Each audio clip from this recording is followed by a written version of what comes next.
Thank you, Professor Dore.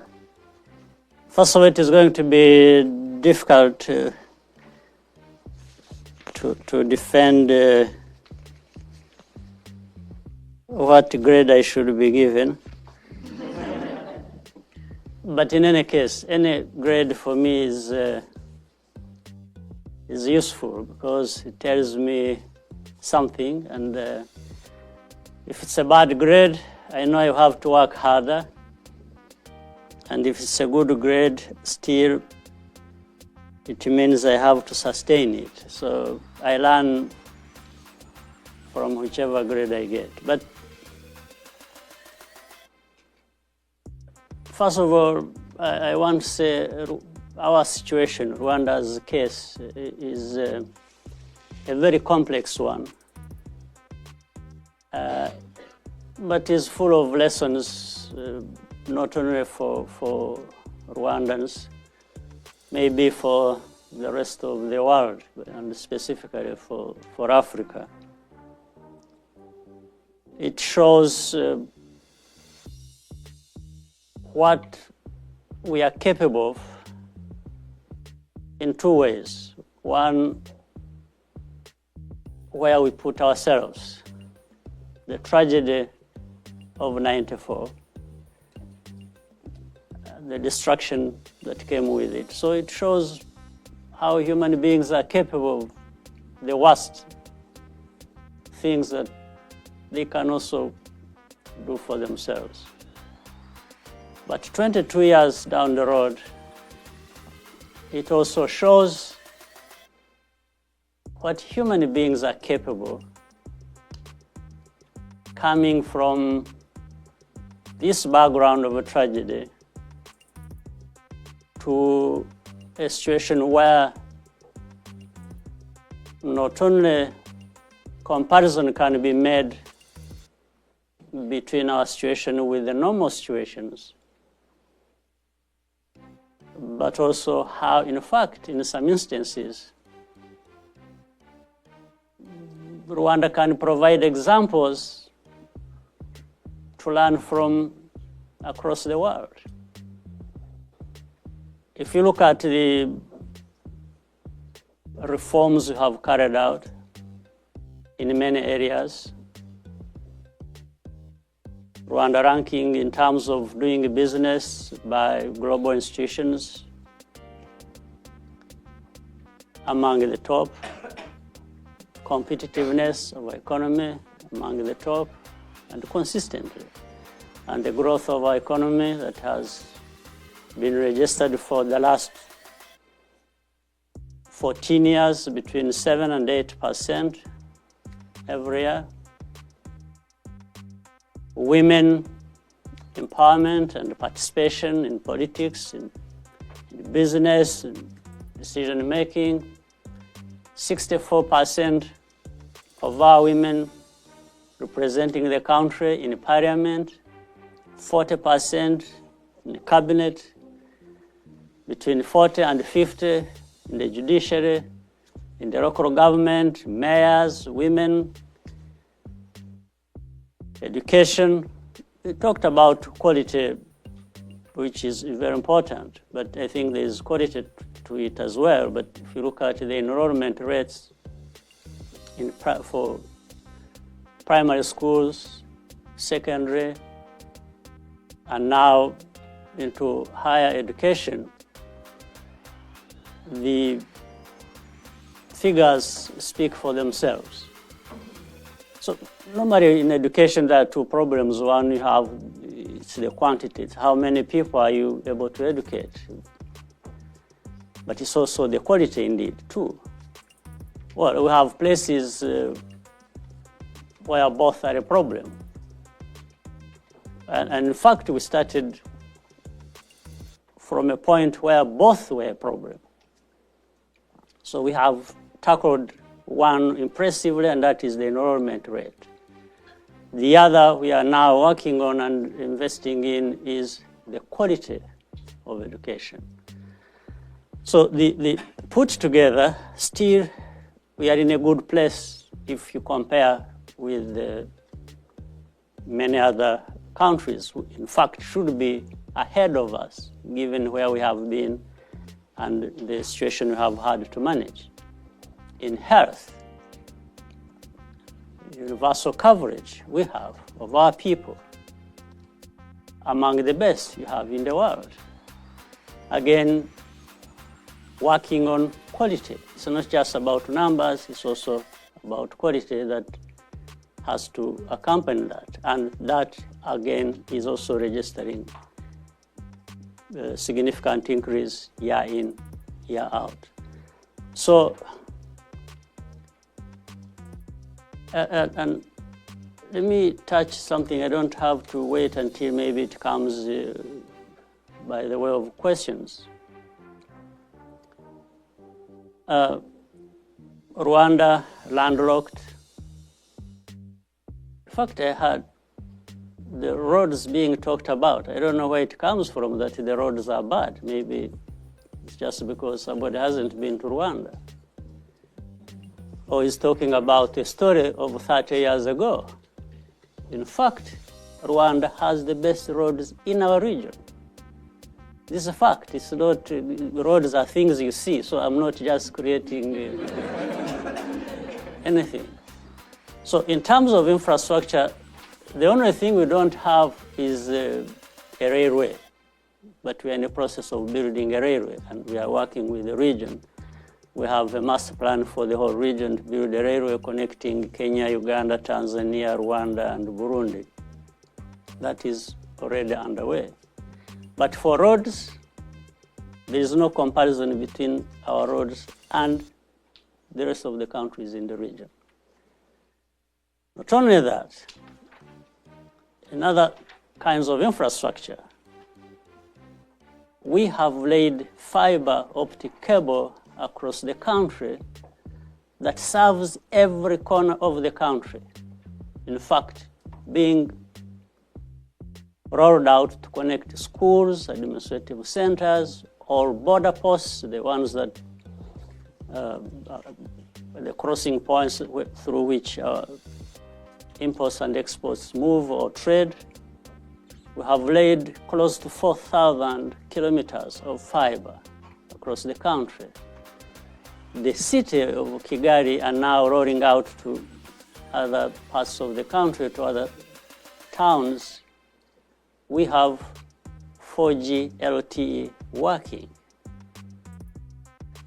In the area of telecoms, what we have registered also in terms of development is very significant. So the infrastructure that is there to serve the citizens and serve the private sector, especially for its fast growth that we want and we are noticing, is unquestionable.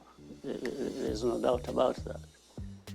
But being landlocked has helped us to think smarter and harder as to how we manage this. And two things come out. One is about regional integration that we have emphasized and is working, bringing together the 5 countries of 150 million people. It helps Rwanda to easily do business with these with these countries and within this market. The second, we have targeted, again relating to competitiveness, is what are the things we should be doing or producing that have high value and therefore more or less render irrelevant the problem of being landlocked. In fact, that's why we have emphasized investments in technology, in services, in knowledge, because most of what you get from this is not that sensitive to how far you are from the ports that through which you have to export some of the things. So there is that in mind as to what we have to do, and it's complex, there's no doubt, but I think looking at the continued growth, and growth, by the way, that translates into development of our citizens. It's not just growth, again, in terms of numbers, impressive numbers. It's growth that contributes to development of our people. We have, for example, between 2006 and 2005-06, 2014, registered that we have managed to lift people out of poverty to the tune of 1.6 million of our citizens. And these are numbers we have cross-checked with other institutions that we work with, whether it's the World Bank or other institutions. So the growth is not just growth of numbers, 8%, and that's it, irrespective of where it comes from. It is a growth that actually comes from and feeds into the well-being of our people. So in a nutshell, we have done what is humanly possible in changing the situation. In fact, again, let me make a clarification.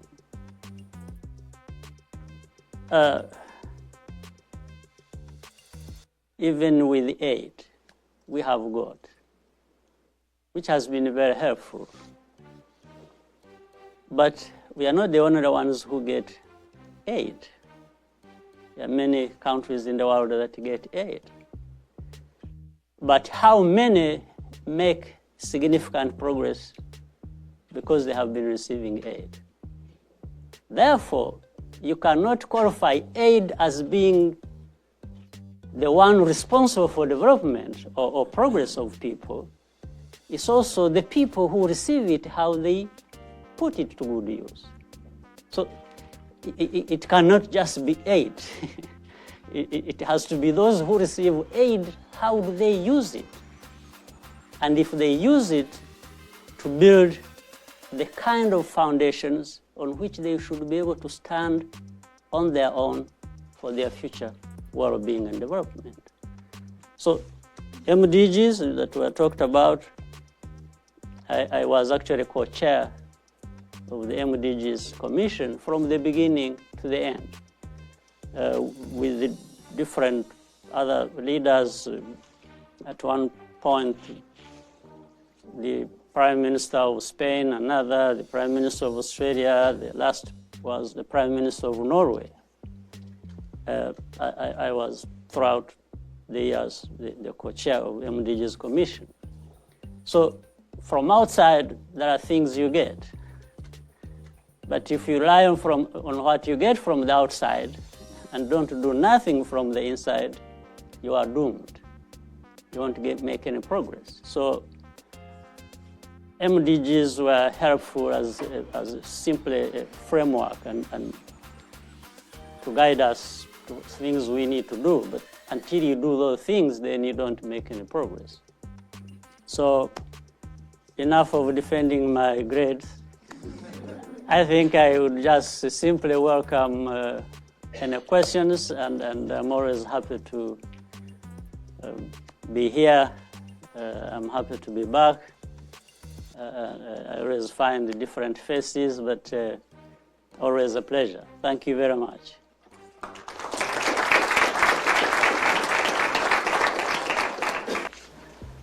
I'm curious what's your vision for the future of Rwanda in the next 10, 20 years?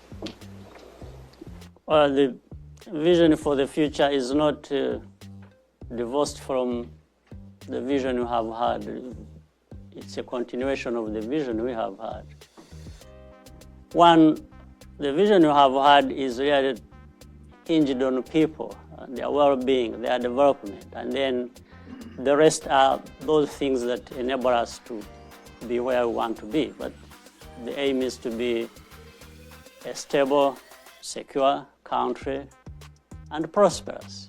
And we know some of these things have been taken for granted by some other countries, but that's where I want to be. The aspirations are really the same for all people, whether it is Rwanda, Africa, or other parts of the world. So I think we've been doing a lot, as I said earlier, to build the foundation, a very firm foundation on which we can keep building for the well-being of Rwandans, and for Rwanda in particular. We are very conscious and probably better than anybody or more than anybody as to how our number one asset is our people. So how we invest in our people for their health, for their education, for skills, for they being the drivers of what they get and want for their future is the only way. So 20 years down the road, I think we should be, we are about to obtain a middle income status, and that's what we are in the current vision running up to 2020 we are looking at. And more years ahead, why not move to another level like we have seen other countries progress. Michael? Well, first, thank you very much for being here. It's a great honor. We really appreciate it. Milka mentioned, brought up the electricity point. I think it's a fair point that you made great progress, went from 2% to 9% of population having electricity, but it's still 9%. And I was just curious how you were thinking about developing the electric grid. Sounds like there's a lot of potential in geothermal. You do have some natural gas. So I guess intuitively, I think you probably would want to invest in the electric grid in order to foster industry and any sort of production of clean energy. And I was just curious how you thought about that. In fact, some numbers have probably been mixed up. For the current connections for electricity are at 22%, and that is off and on-grid connections. And we are looking at, in the next 2 to 3 years, our aim is to have 70%, and that is possible because of the investments that are already underway. Now, initially, the main source of our electricity is hydro. But we have already, in fact, underway right now.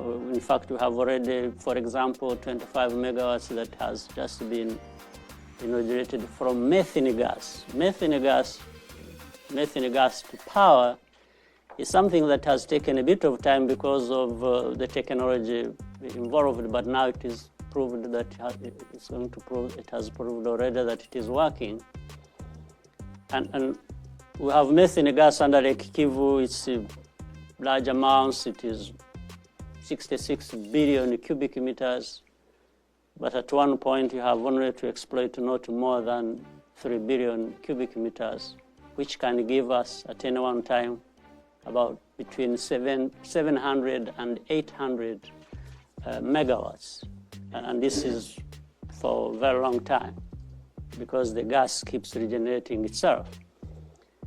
And so the complexity was about they have to remove the gases from under the lake because it is mixed, methane gas mixed with other gases, and then filter out methane gas pure and return other gases to under the lake, and then fire the methane gas and then turn turbines to produce electricity. So the experiment has worked. Now we can quickly scale to whatever level that will be allowed by the availability of resources.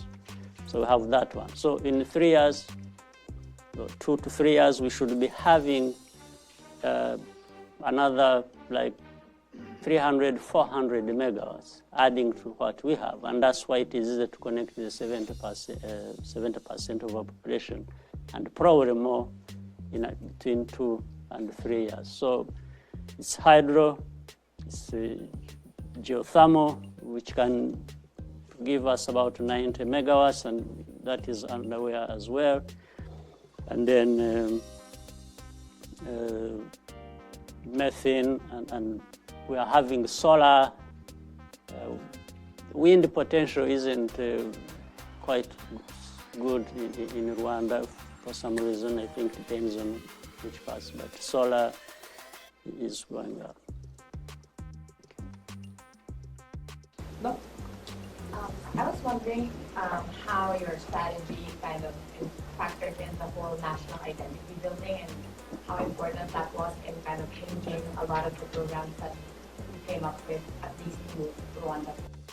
Yes, that's a very good question. In fact, I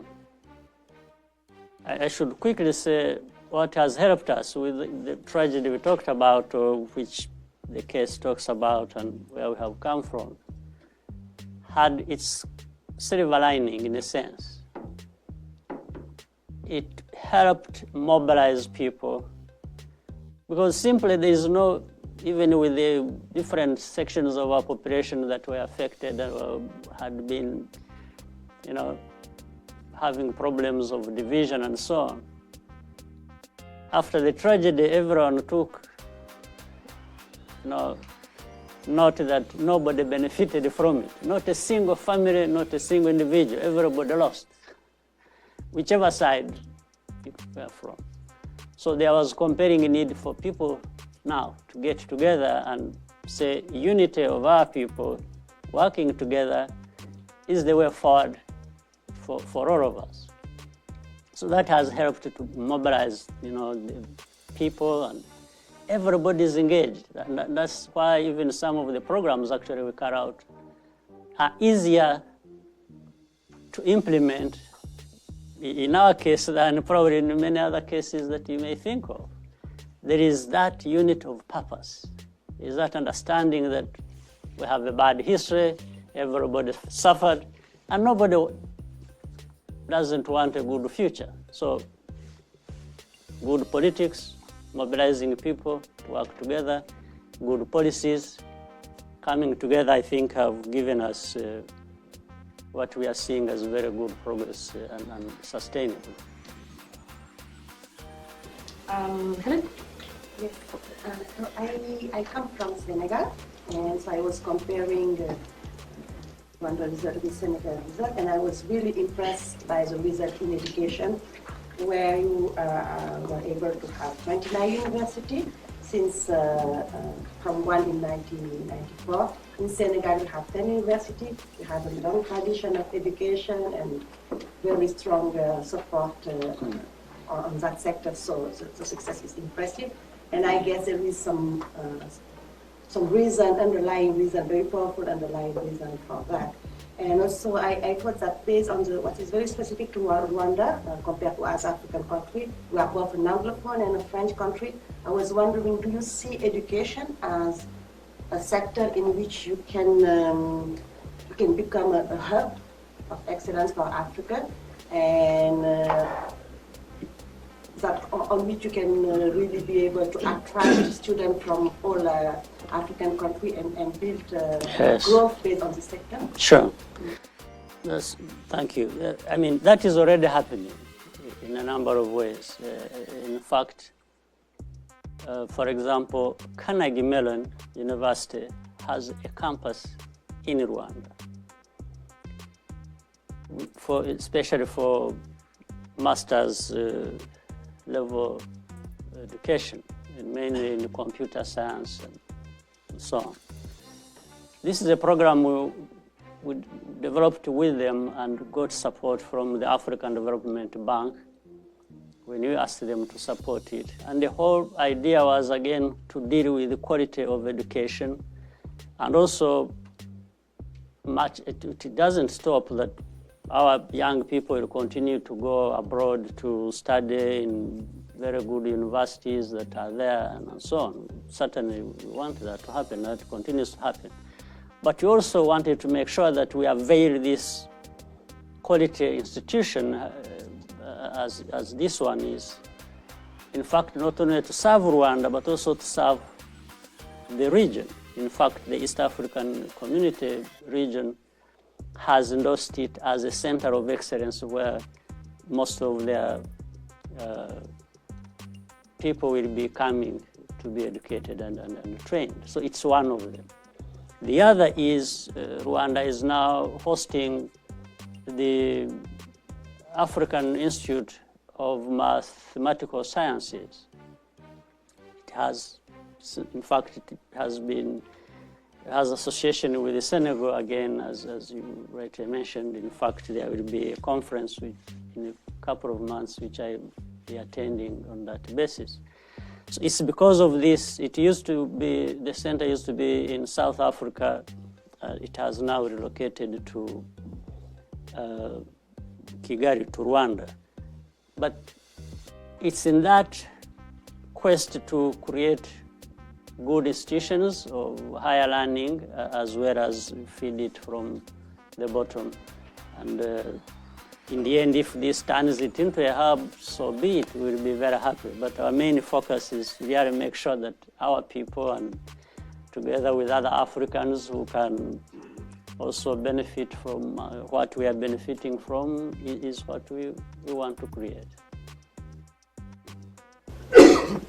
Dore, are there any lessons that you think could be, that from the work that you've done, that you think could apply to other African countries that are where you were in 2000? So are there one or two lessons and things that you did that really could be applying to other cases that are in the same position? Well, I guess so, even before I think of any specific one, because Rwanda, like other African countries, there are many similarities as much as there are some differences, but I think there are more similarities than differences. So, for example, it's all about how you manage, whether politics or economics. If you, for example, if there is fighting corruption, which has bled our economies and destroyed some of them, if the model we have applied of accountability from the bottom, the top, or top, bottom, then other countries can do that. Why not? It's all political will. It's whether you've decided and are committed to doing it, and it will happen. So I'm sure there are lessons to learn, as we have learned lessons from other places. The things we are doing, some of them have been experimental, but others we have right away picked from other places and applied them to our own situation, and things have worked. So if they can work for us from elsewhere, then from Rwanda, things may work for others as well. Sarah? To that point, we found it interesting that the Rwandan Development Board was modeled after Singapore. And also the goal of your Vision 2020 was to very much follow a trajectory where you become a knowledge-based economy by 2020. And so I was curious to get your thoughts on sort of how you chose to follow this development model and what challenges you foresee in following this development trajectory and where you might see the potential divergence. Right. Yeah, I have just said we've learned from other countries, from other people's experiences, and definitely we are very close to Singapore. We work very closely with them. In fact, they have participated in a number of things where they have helped us, given from. So what we do is like we go out and do some shopping. We go to countries and look at the things we like, and not only the things we like, but things that may work for us. And then we choose. So in our shopping process, we liked what we saw in Singapore. And so given the good relationship we had, we learned a few things and worked together, and some of the things shaped around that. And then, as again I said, for Rwanda, the number one asset is our people. So, and with the people, you just have to invest in education, in training, in their health, and then the rest, the infrastructure, all kinds of other things, just help to propel whatever we want to do forward.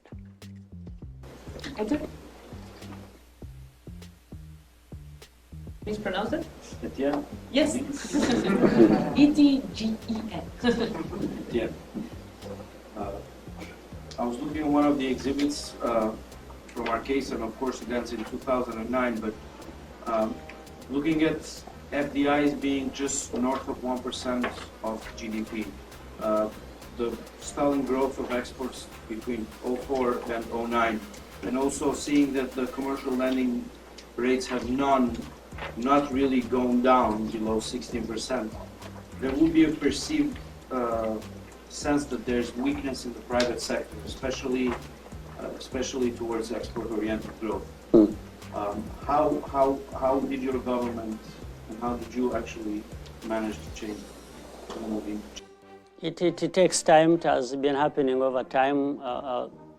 Private sector, like many other sectors in our country, have also started from a very low base indeed.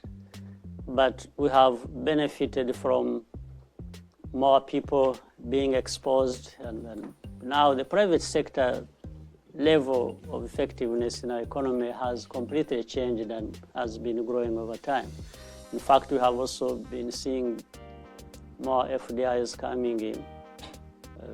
Last year alone, we, for example, went up to 1.2 billion US dollars that came in that way. So from levels of about half of that earlier on.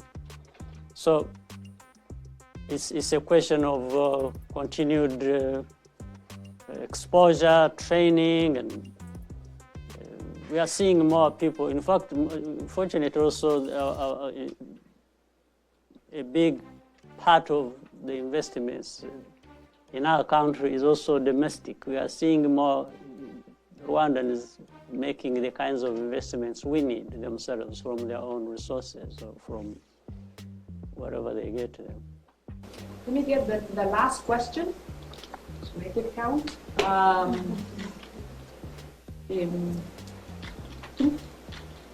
Thank you. So firstly, I think I would like to agree with you, President Kagame, when you say that you and the Rwandans have done what is humanly possible, given your context in 1994 to get to where you are today. And as an African, I think I just want to say thank you for your contribution to stability. My question arises from my concern at what I see as the growing inequality levels in Rwanda, where 56% of Rwandan wealth sits in the top 20 population of the country. Now, I think for any country, those levels are dangerous, but particularly I think more so for Rwanda, given where you've come from. And I come from a country in South Africa where we have the highest levels of inequality, and I've observed that, I've seen the social ramifications of it, where our inequality is divided along racial lines. So I'm just wondering what your strategy is with your government to ensure that the economic wealth that you continue to benefit from your reforms actually do trickle down to the rest of the population, but also more importantly, that it is not based along tribal lines. Because I think then that has the potential to actually undo all of the work that you have been done. For sure, absolutely. Well, I don't know what figures, the figures you are using are of when, but actually, yeah, the studies that came out, was it the beginning of this year or end last year? It was towards, we are now in February, so it was actually the end of, no, it was in January. the statistics department, working with the World Bank, with UNDP, actually show that inequality has been narrowing very fast. These are the latest figures we have. But also to give you, and that's why I talked about growth actually feeding into our development. When I talked about 1.6 million people that were, for example, got out of poverty between 2005-06 and 2014, that shows you that, and let me, for me, the other measure may be other than just the figures people talk about is when we look at the lowest level of our people, the poor people, and the majority of them, where they are, even if you just measured how fast they are getting out of that, forgetting about, for a moment, even those who have and have been moving faster, higher, but looking at those at the bottom, how fast they are getting out of there, I think that is gives a better feeling than just looking at this gap. So what we are seeing, therefore, is the majority of our people at the bottom, and the rate at which people are getting out of poverty tells us that our strategy is actually working. And therefore, if you look at the GDP per capita, that has more than quadrupled from 2000 to today. And this is real. It's not just GDP per capita of some numbers. No, it's real. It means it has been trickling to the individual citizens. We see the difference being made down there. Now, the last part, which I want to rule out absolutely, is whether the level at which people are getting better in their welfare and their well-being and incomes has nothing to do with the divide that has been there in our society. Absolutely not. That there's no trace of that in our analysis, in our knowledge as we know from one year to another as we have been moving forward. There hasn't been any trace of that. And we are conscious of that anyway, so otherwise we wouldn't be making any difference. Sadly, we're running out of time, and I do want to leave 5 minutes to see if we can take a group photo, but let me really, really thank you, because I know you have a very busy life. Thank you.